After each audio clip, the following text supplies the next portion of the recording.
Perfect. There we go. So you should get a pop-up that says that we're recording. This will be something that I can share with people who aren't able to attend. We've gone through the welcome piece, so now we're going to get to just a little discussion of the process. All right. Oh, other welcome and introductions. That's me. I'm Commissioner Nicole Frethem. You can see my wonderful aide, Sheena Denny.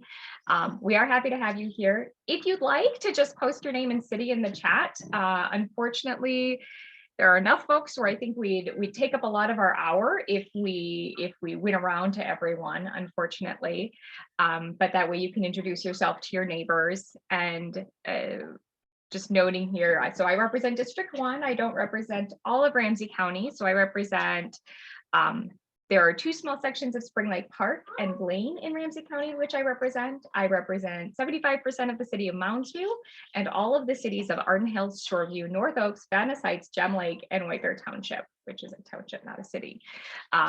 So it's okay if you don't live in one of those areas, you are still welcome here. But just noting that that's the area that I represent.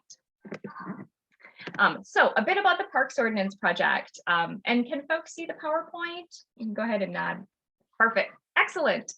And I can share these slides afterwards if anyone wants them or can't see them. I know sometimes when it's on a phone, it's hard to see things. So the Parks Ordinance project, this has been going on for a while. Initially, there was internal review. This is something every 10 to 15 years, the parks, or most of our teams go through and review ordinances to make sure there's no updates that need to be made. So this process started in December of 2020 and went through March 2021 internally. And so that involved internal groups. So obviously our parks team, it involved the county attorney's office, it involved the county sheriff's office, it involved our risk management team, our race equity team, our policy and planning team. So a lot of internal focus. The next stage of the process went more broadly to some key stakeholders to do a racial equity review, but this also involved our Ramsey County Parks Commission and board and some other folks. And so that piece was slightly internal, slightly external, but it had a more specific focus in line with our county policies to ensure that we're eliminating racial disparities. And from those reviews, the parks team developed a draft ordinance. So they said, okay, based on the feedback we've heard here, what if we change the parks ordinance to this? And that's what's posted. So that's what the red line version that you've seen out there. And that was shared starting in July of 2021 for a community engagement process. And this was the piece where we said, okay, well, here's some thoughts. What do you think? The main piece of the process was a survey and a couple of virtual meetings. Lots of feedback's been received, but it's not done. So I am taking all of the feedback that I'm receiving and incorporating that and sharing back to parks pieces that they haven't heard. On the Parks Ordinance website, which we can also share back with you all, there is a listing of all the feedback they've received, which is a very, very long document, as well as a very nice summary document that pulls out some of the general themes and feedback that they've heard. So those are the pieces in gray. So that's the stuff that's done. The next piece, you'll see all the red, this is the future to come. So November 2nd, we have scheduled with the Parks Department a workshop for the board. So this is a workshop is informational session. We don't take any policy action, but it's an opportunity in a public forum for the commissioners to hear directly from staff about what's been done and what they're proposing and what they'd like additional feedback on from the commissioners.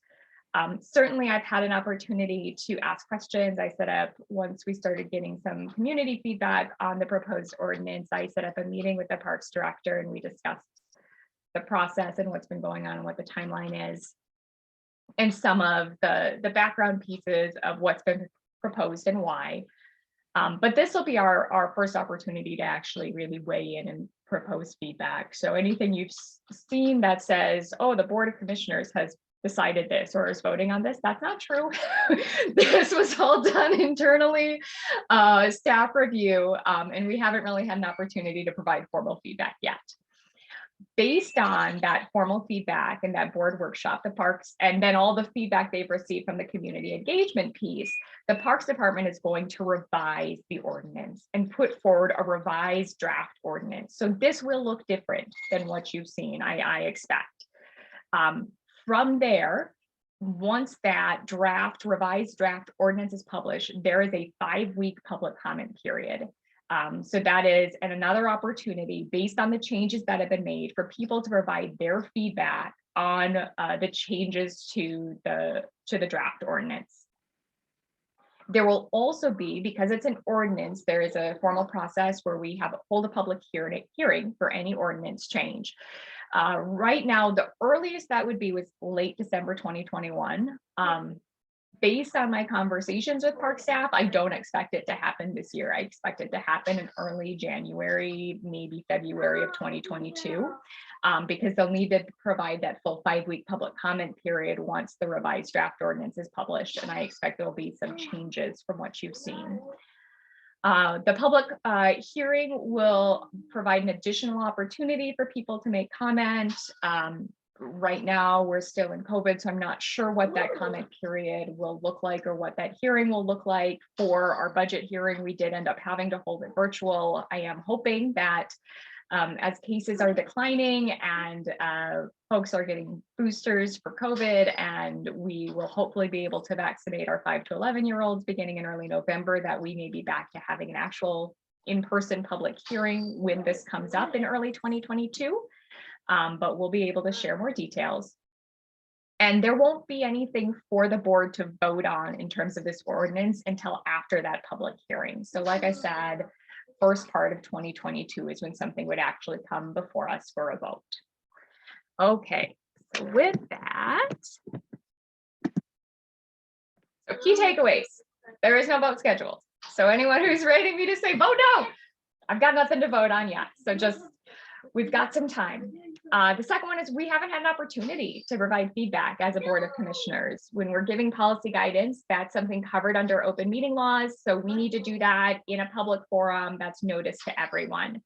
I know some folks have asked me what other commissioners are thinking, and honestly, I really don't know because I can't talk to them about it right now.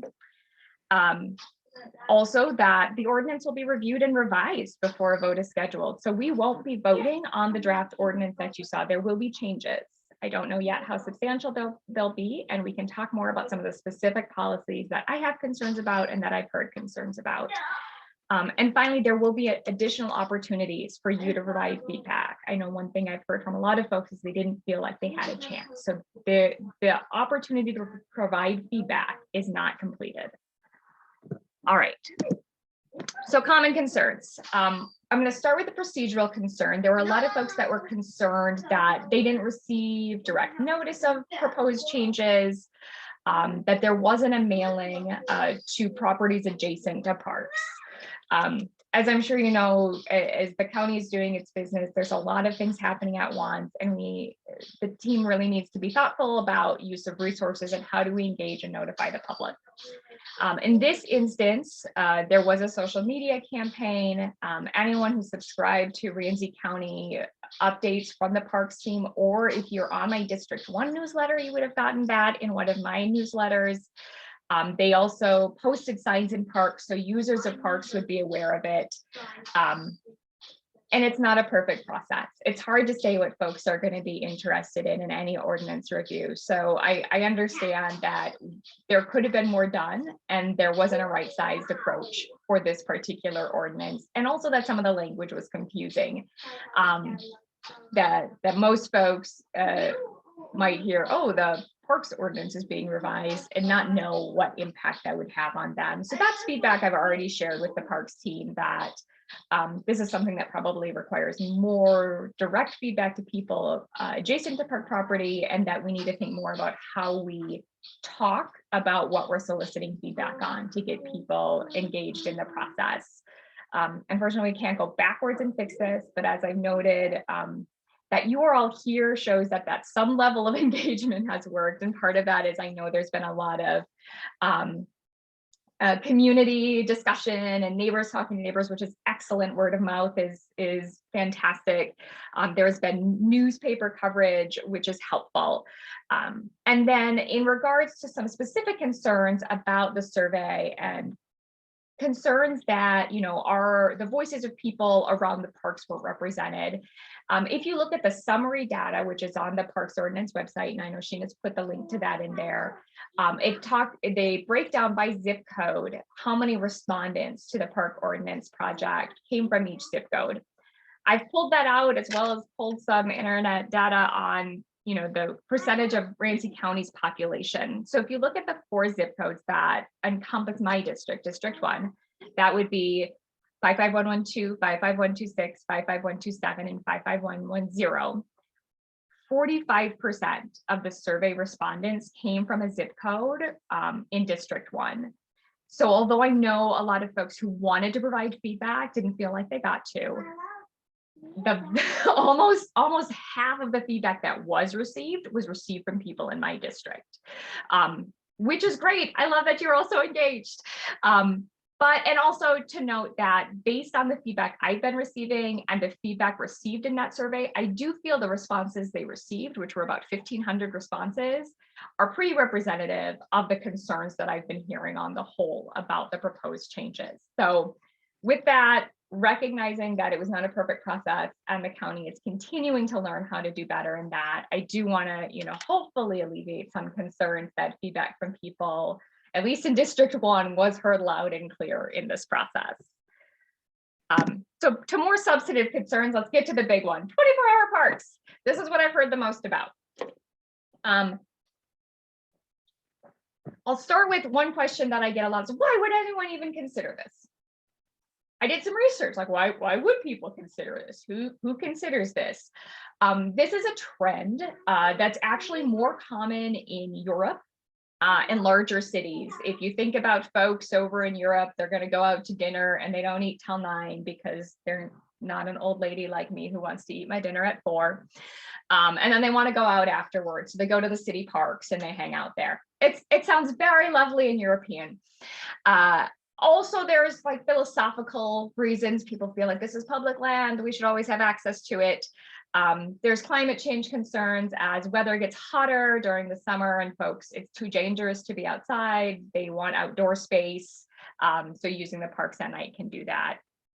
There's also arguments, this is more of the like New York Central Park argument, that opening up parks for usage for legitimate purposes. So if there are people taking that nighttime stroll or carriage ride in Central Park, there are going to be fewer people out there up to no good because they're more likely to get caught.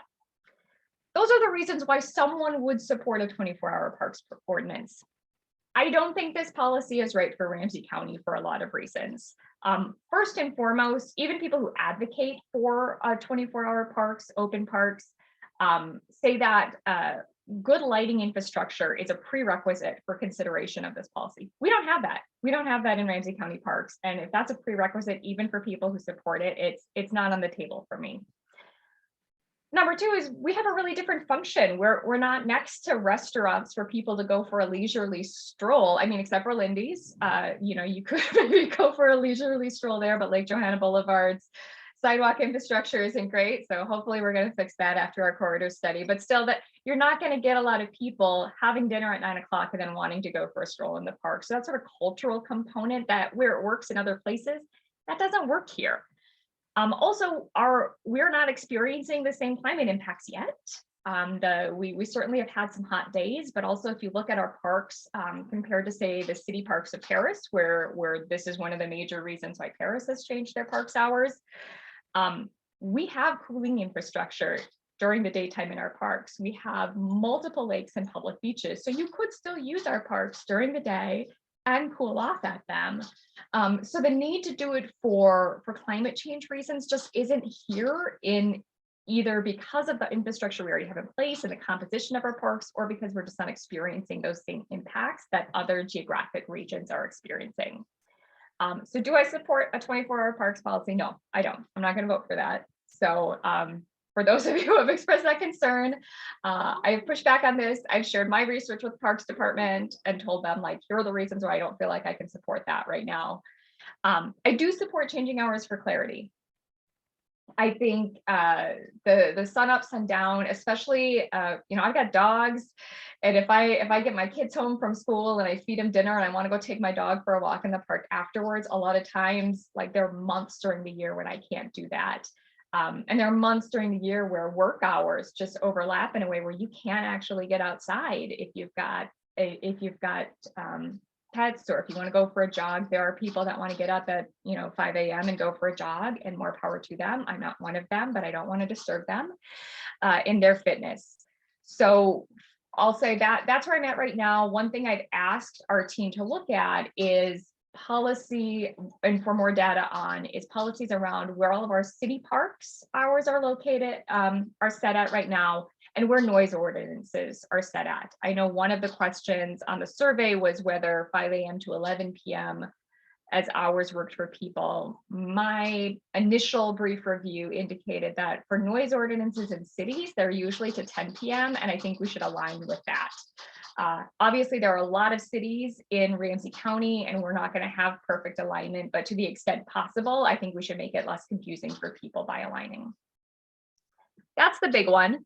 Other concerns. One of the other concerns we've heard a lot about is changing some of the language from unlawful to just not permitted, and differences in penalties. So there are several reasons why this has been done. The first one is redundancy. Changing the language on something like it's unlawful to destroy parks property doesn't stop us from holding someone criminally accountable if they come in and destroy parks property, because that's already illegal under state law. You can't go destroy anyone's property without their permission.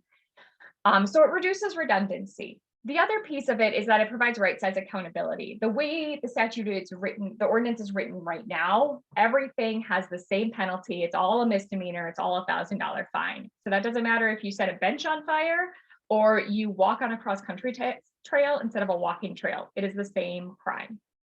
And it just doesn't make sense. And certainly our sheriff's department's really great, and they always use education as a first approach whenever they notice someone who's violating a rule, right? But that provides really only two pathways, right? If you've got someone who's not following a parks ordinance, it's either education and redirection and no accountability, or we're going to prosecute you criminally. So what the team is looking at is another approach, a middle approach, where we can provide some administrative citation, and the vast majority of citations people receive in our parks are parking citations. So it doesn't need to be a criminal citation.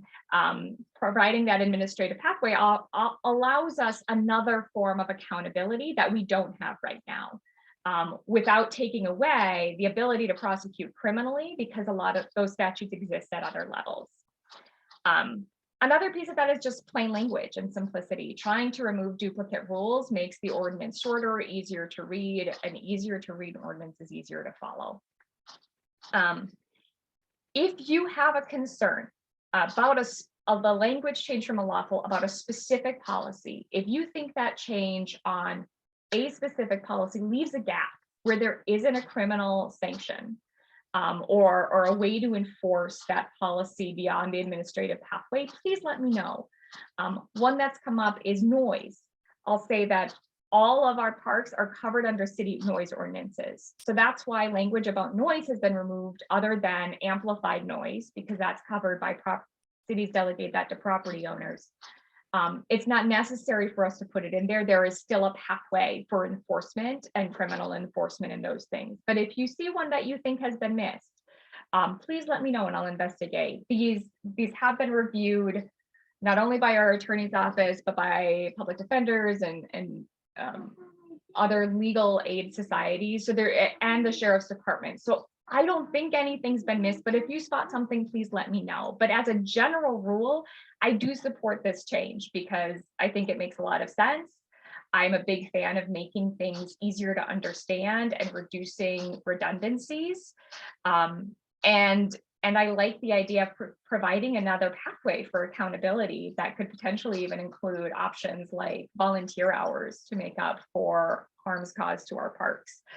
I think more options for accountability is better, and then we can find the right solution based on the damage that was done.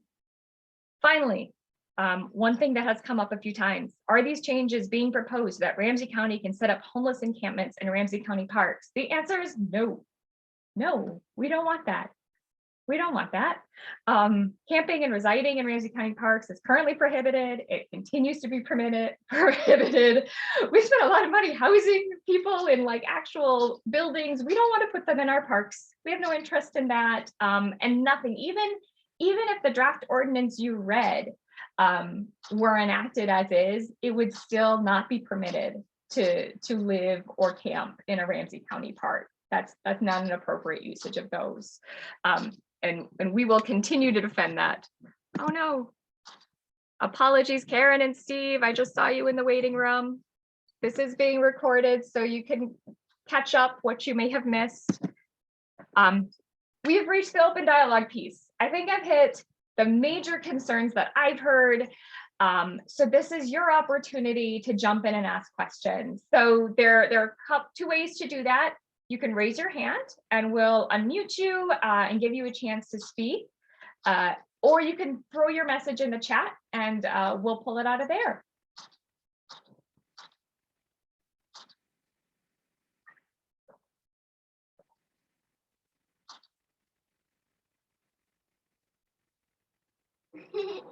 Hi, Mom.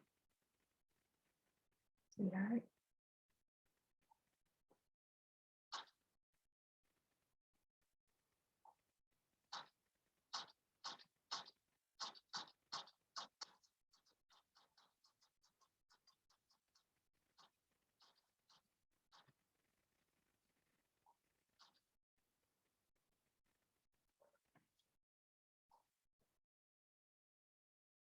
How do changes increase safety for all? It's a good question. Oh. All right, okay, so I've got two questions. How do changes increase safety for all? That's a good question. I think in some ways, one, as I noted before, an easier to understand ordinance and policy makes it easier to follow. Having really clear guidelines about what is permitted and not permitted, especially around the park's hours. Sundown and sun up change every day. So like trying to figure out when that is and what's your 30-minute timeline, that increases risks, right? When it's harder to follow rules, there's more risk, both in enforcement and in compliance. At this time, because of the work that's been done to review any of the changes compared to other jurisdictions, to check it against our with our internal staff that actually enforce or prosecute or defend against this, I don't have any major concerns. And then by reducing opportunities or instances in which someone may inadvertently not follow the rules, we've reduced instances of potential unsafe practices and unsafe interventions. I've got a question in here. It's a direct message, so I'll read it from someone who backs up to the St. Paul Waterworks property, which is very wooded and dark at night, and their concerns are about safety and whether or not there'll be patrols. So currently, my understanding is the sheriff's office does patrol parks through 10 p.m. And I don't think that would change significantly at this time. So that would, especially if parks hours were open till 10. Obviously, any concerns or concerning behavior observed outside of parks hours or during parks hours, if you see concerning behavior, can continue to be reported to the Ramsey County Sheriff's Office. And that's another one of those questions where we can get some clarity at the workshop on November 2nd. Will bathrooms be open for all the proposed open hours? Ooh, good question. And I think that's in the summary document. I'm going to try to pull that up. My understanding was things were hours on buildings may not change. So let's see. Facility hours such as bathrooms would likely remain unchanged due to operational concerns. Oh, and to the question about patrols, Ramsey County Sheriff's Office currently patrol parks from noon to 10. Sheriff's Office noted that crime can more easily occur in the cover of darkness, but more people recreating in a park may deter some criminal activity. So no changes to facility hours.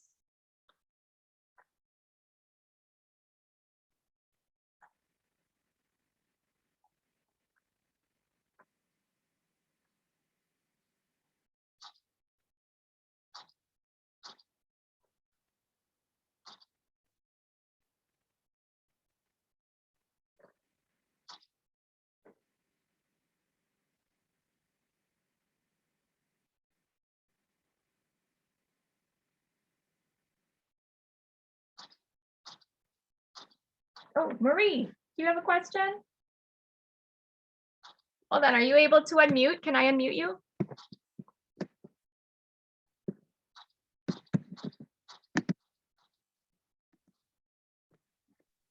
Okay, now can you hear me? I can. Okay, thank you. I just want to make a comment that I'm really irritated by the premise of the need for this change because of the second point about racial equity review. I truly do not believe that that should be a premise to review the ordinances, because we should be striving for a community and a country that is united, no matter what our race is. But every time you bring it up, racial equity review in all of the public meetings and papers and everything else, it just brings up flags. Why can't we say we're trying to promote health and the well-being of all citizens? Would be much more palatable to most of us, I think. We're not trying to separate us into communities. We're trying to unite us into communities.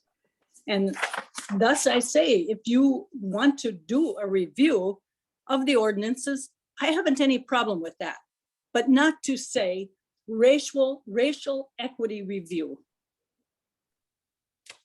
Okay, my second comment, I'm happy to hear that you are not in favor of the 24-hour ordinances.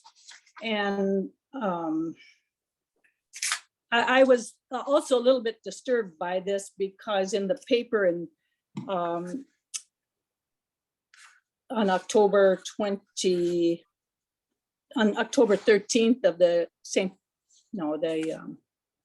Minneapolis paper, and it was saying that the number of misdemeanors filed per the population of the number of visitors. I mean, it is minuscule. I mean, you can't even get a whole percent.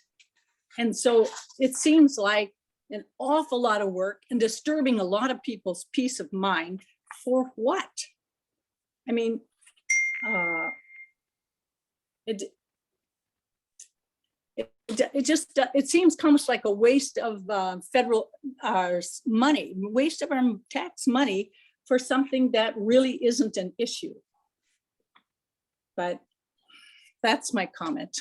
Thank you. Thank you, Marie. So I'll cover a few things. One, reviewing our ordinances is something we're going to do regardless, right? So in terms of concern for wasting time and money, we need to review all of our stuff every so often, right? Things change.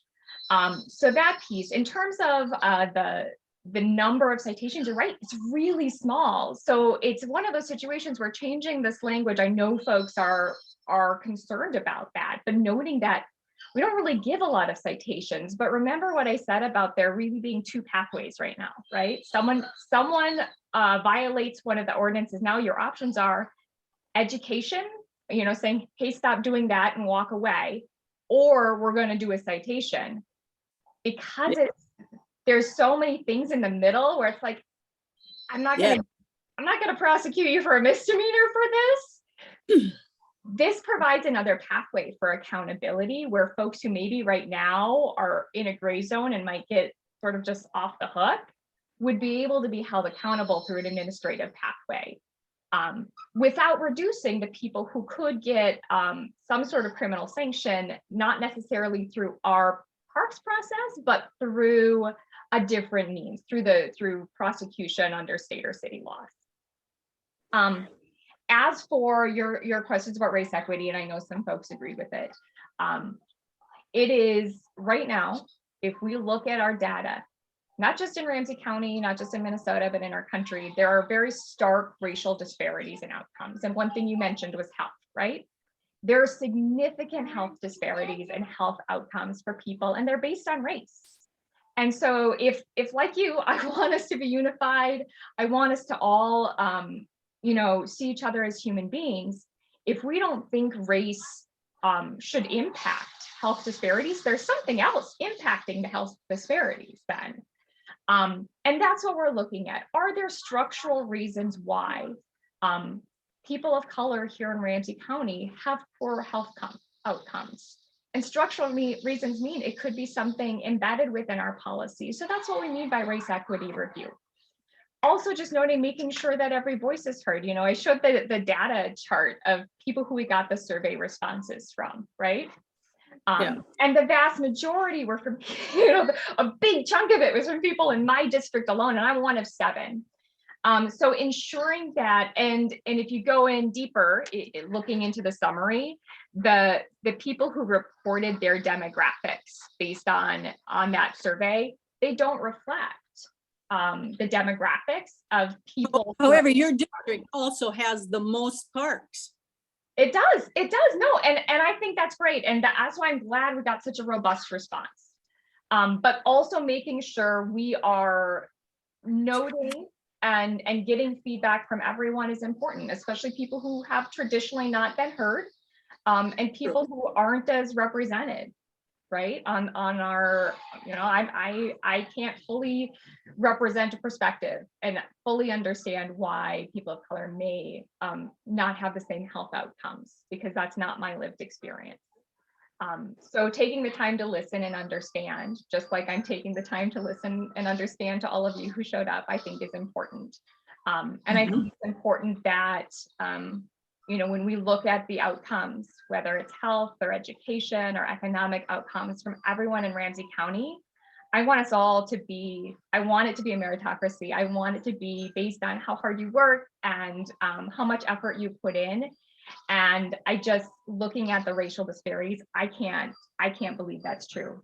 Kathy's asking, what is the big inequity in the parks now? I don't know, but that's why we do a review, so we can ask, is there an inequity? And that's what we mean by racial equity review. It's just double checking, hey, we haven't thought about this in the past, and we're thinking about this now because we want everyone's health outcomes to be the same. So that was part of that process, and checking with folks. And it's hard to say for, because I don't see that back end. I don't know which policy suggestions might have come out of that review versus a different review. For example, I know I had a constituent reach out to me about the parks hours concerns about, concerns about the sundown, sunup hour closure policy. And that was someone who was from our Parks and Recreation Board, and who had concerns about that just for being able to use the parks. And that was not a person of color. So I don't know if that policy generated from there or from that community, or which policies generated from where. It was just part of the process that we employ to make sure everyone's voices are being heard.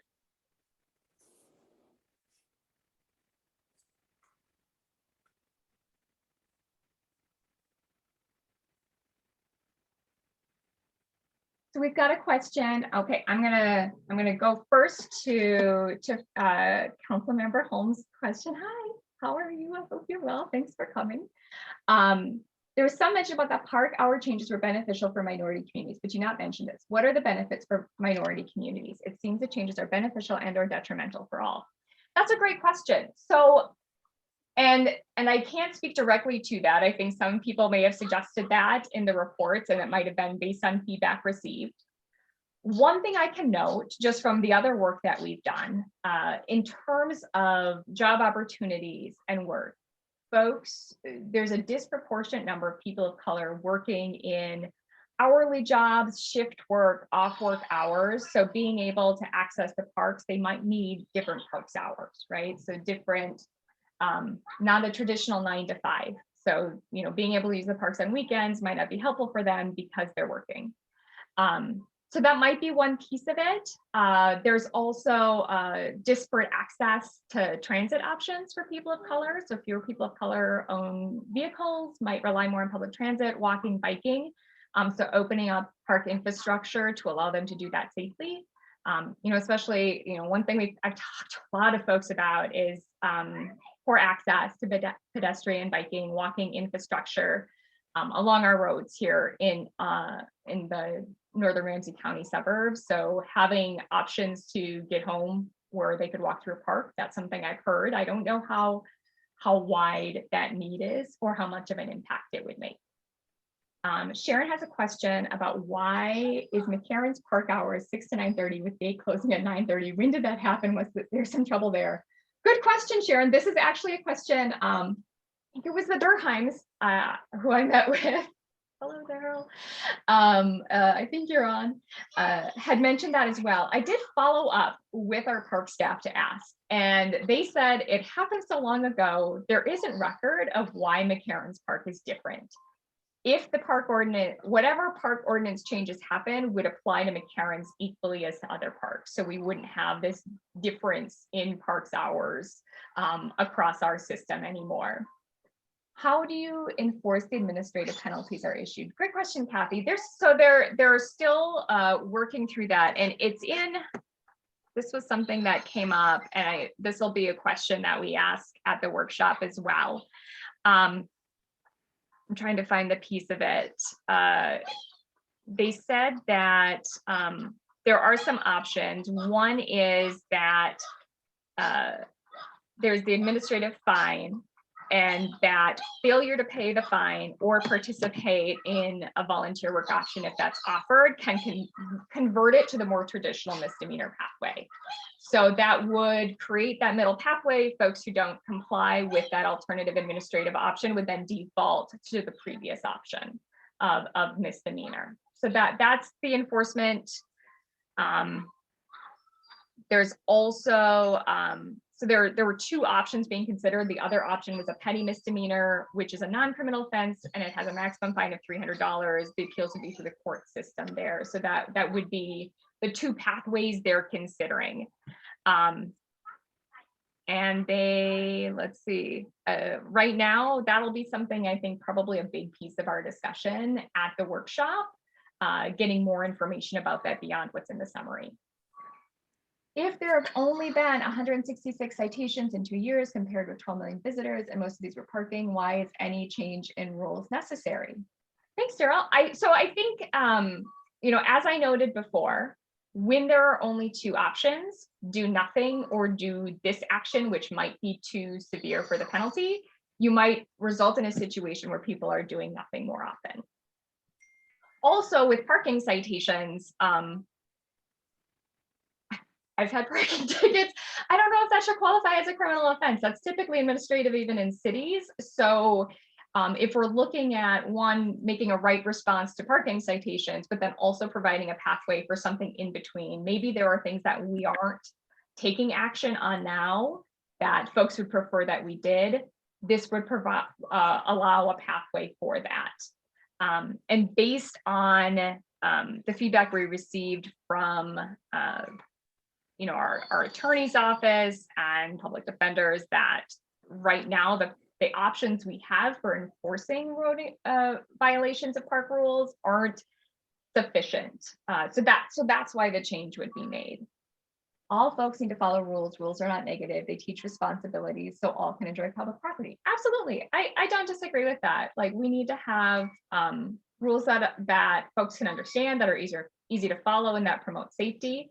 And it's also about, like, when someone doesn't do that, what is the appropriate level of accountability? And that's all I'm hoping that this new pathway will create for our parks. The other piece of it I like is and I see you there, Fred, is, or I don't know that's your Fred, but you're on Fred's name. I'm coming to you next. Is that one thing that an option such as doing volunteer work to correct for an infraction of the rules does is it's more reparative in the harm. And then it also provides a investment in what you've harmed.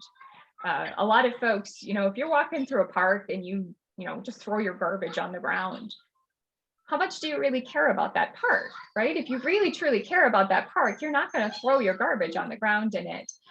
So people who aren't invested are more likely in our parks, are more likely to cause harm in them. And so not only do we get a reparative element with the volunteer work, but we also provide a pathway for folks to invest in our parks. All right, Fred, but not Fred. So I'm Sylvia Burnt. Hi, And Sylvia. my husband and I live on the south shore of Lake Johanna, where we walk around the lake and have been doing it for nearly 40 years. And so we're very invested in Tony Schmidt Park, in the trails. And with the pandemic, it's been wonderful to see how many people of all ages are outside, not just in the park, but walking on the side of the road.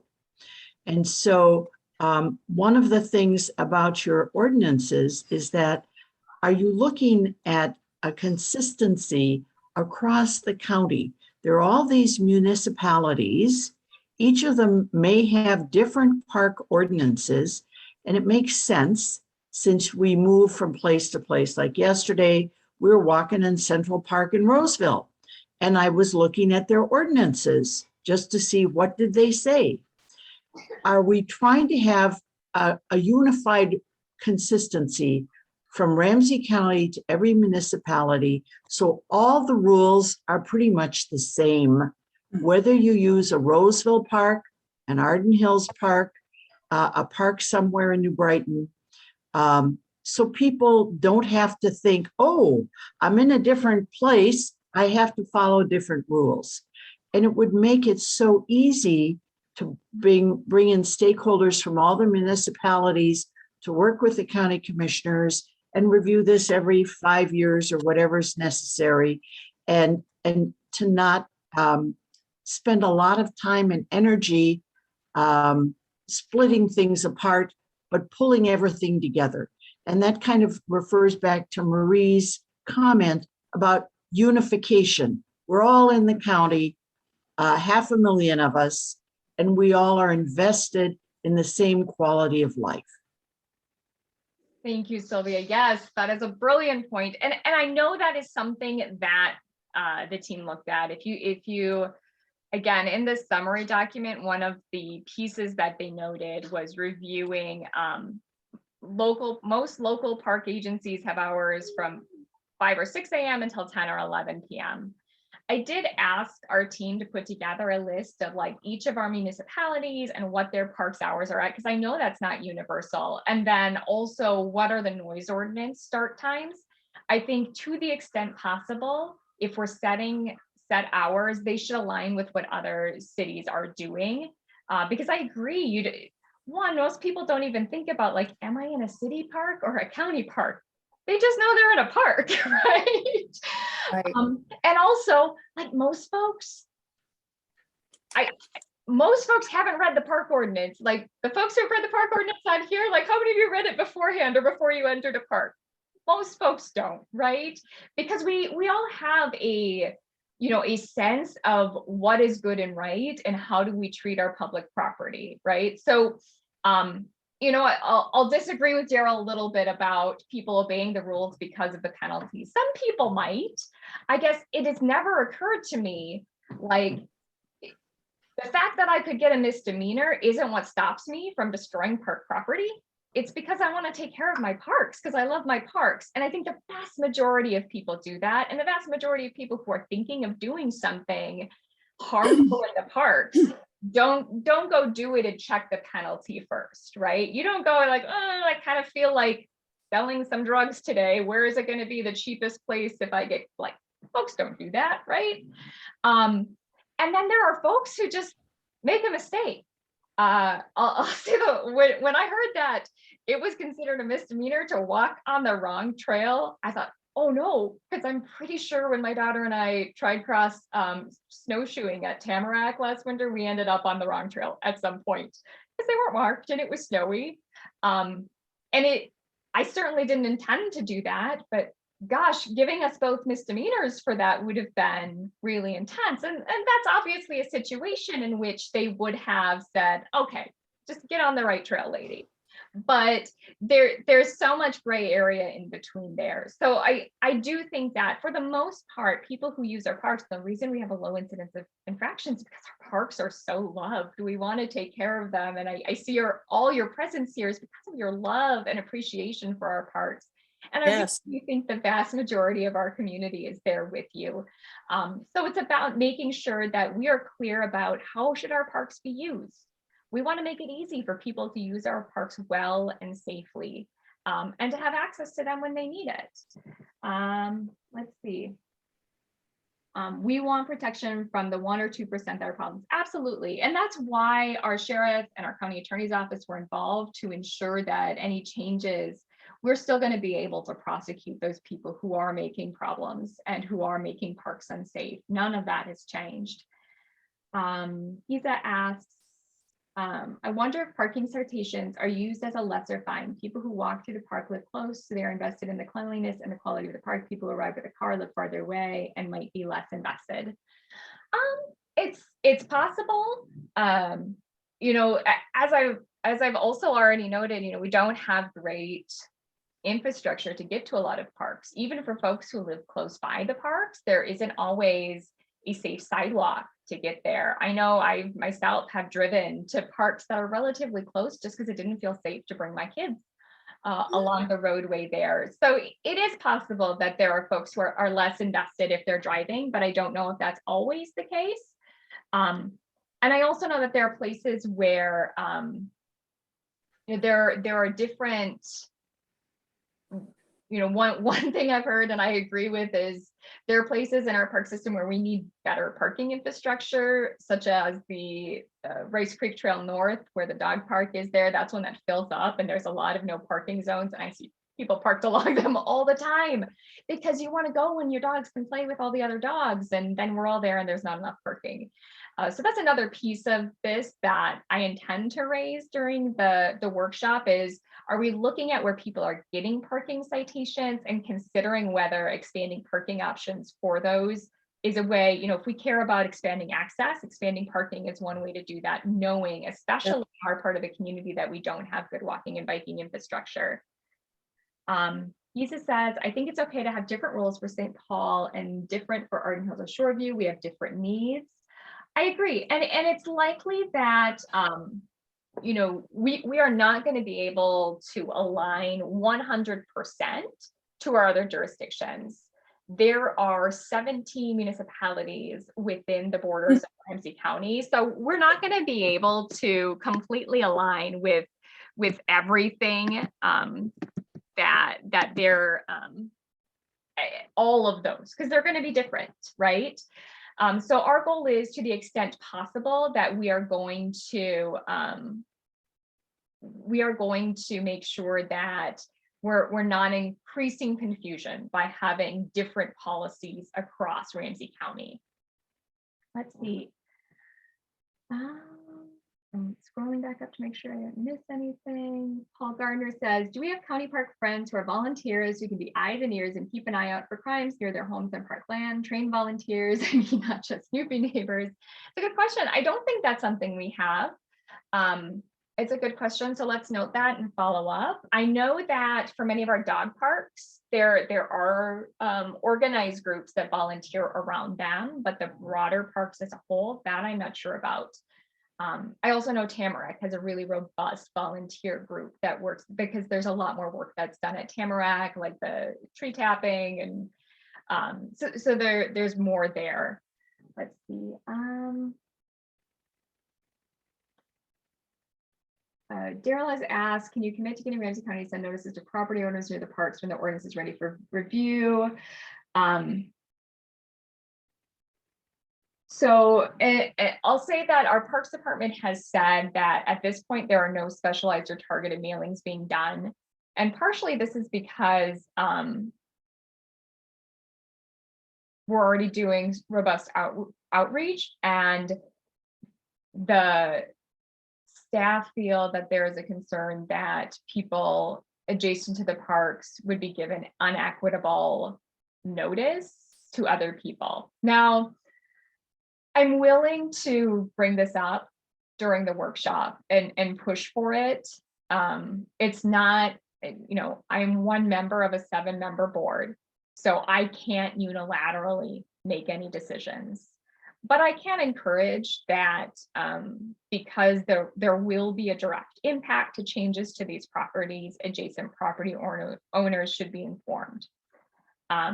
At the same time, and in about a minute or two here, I want to move to the next steps to share kind of what I'm going to be doing next and additional opportunities. I don't want to commit to doing something. I can ask for it, but I can't unilaterally do that. So I want to be clear about my power. Where will this recording be posted? Great question. We'll put it on the District 1 Facebook page. We'll put up a YouTube link, and we can send that out in our next district newsletter and share it that way. And Paul was thinking of a Parks version of Neighborhood Watch. I can bring that back and ask. It's worth asking. I think the more opportunities for people to volunteer and be invested in our community, the better. And that sounds like a great one for people who really care about the parks to take time and to be a parks helper and guide. So that's lovely. I'm gonna move to my next step slide. So the next steps here are the future opportunities. So in the chat, Sheena is going to add a link to a Google form. So you can click this link, provide me some feedback about how this went for you. Also give us your contact information. If you want us to sign you up for my District 1 newsletter, all information and updates on all of the stuff will come out through the newsletter in addition to other happenings around the county. Or you can also, Sheena had earlier put the link where you can sign yourself up. So what we have, if there are questions we didn't answer, concerns we didn't address, if you have just feedback about the general nature of this session, feel free to share. And then I will use that to inform what I bring back to our workshop on November 2nd. Link there as well if you want to sign up for the newsletter. Also the option in the form for us to sign you up. On November 2nd, there will be, is when the county board workshop is. At this point, it will be virtual, so you can live stream it via Zoom. And we will send a follow-up with that link for folks to join in. You'll also be able to view it afterwards and watch afterwards the workshop and all the questions. Once the revised draft ordinance is released, there will be a 5-week public comment period. So again, for folks who provide us information for follow-up, we'll be able to send out directly the place where folks can make comment, either written comment or in-person comment at the public hearing. We'll also share it, in our newsletter. We'll share it on the Facebook page everywhere. And if anyone signed up for other updates from Ramsey County, you should get it that way as well. And then the public hearing, when that is TBD in terms of scheduling, it's going to depend because we need, after the workshop, the draft ordinance will be revised. Once the revised ordinance is published and out there, that starts the 5-week public comment period, and that needs to happen before we can. November 2nd is voting day. Thank you for reminding everyone, go out and vote November 2nd. We have lots of local elections happening. If you were planning to vote during that workshop window, you can watch the workshop afterwards. Workshops usually last about 90 minutes. So you should have time to vote before or after, but if it just doesn't work out, those are posted and you can watch it anytime thereafter as well within that 5-week public comment period. Yeah, and then thank you, Marie. So that is it, and that's our last thing as well, is thank you all for showing up. Thank you for caring about your community and providing your feedback. Please fill out the form and provide us some feedback and your questions that we can address. And I hope that you all get a chance to watch our workshop November 2nd. It'll be thrilling, I'm sure. And I really appreciate all of you taking that time. I can hang out for another 2 minutes if anyone else has any questions before I have to go get my COVID booster.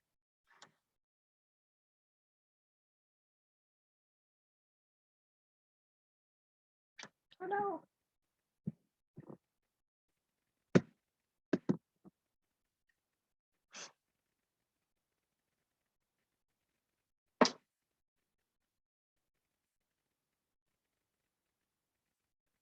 And I just let Jennifer in, was in the waiting room. Jennifer, this started at 10:30, but we did record it so you can watch, or we have another one on Tuesday. And I can also send out the PowerPoint to you if you want. Thank you. Are you taking questions and comments, or was this just the presentation? It was a little bit of both.